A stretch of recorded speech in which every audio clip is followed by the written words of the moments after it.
It's very interesting. You know, I grew up with the Oistrakh recording. I adored this recording. I still have it. Now listening to your playing, it's totally different. What is that?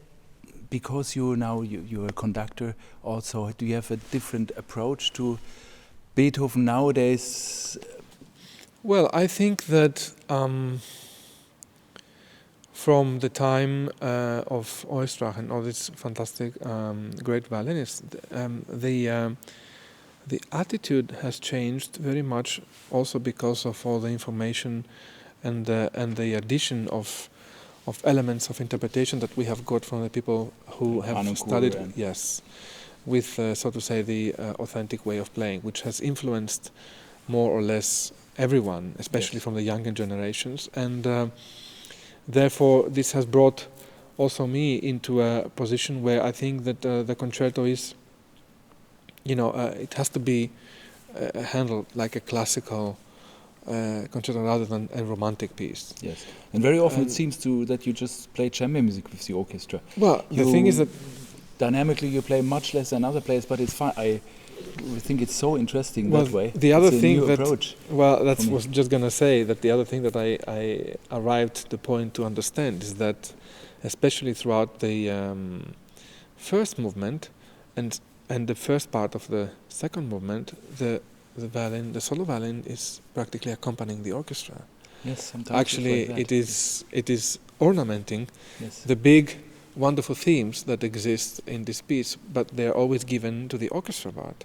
Yeah. There is only one exception in the first movement, which is the G minor section in the middle, where the violin really gets to play the main tune, and then in the very coda after the cadenza, again, when the violin plays you have the theme, as an echo, one of these great themes of the first movement, and the rest of the time the violin is really ornamenting. Yeah.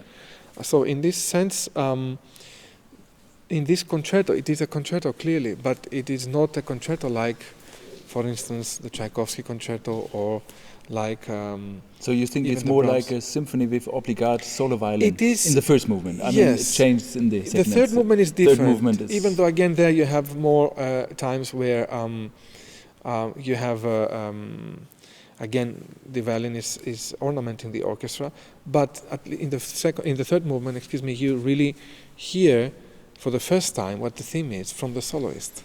And so it is a different, I think, concept of the word concerto for the Beethoven. This is not Beethoven who's breaking borders here. Yeah.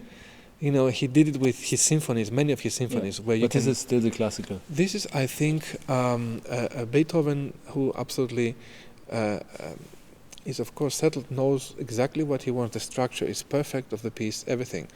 But I don't think he's breaking any borders here, like he is with the Fifth Symphony, or he is with the Third Symphony, or with the Seventh, or with the Sixth even, or the Ninth. So where the quartets, late quartets. You're now conducting.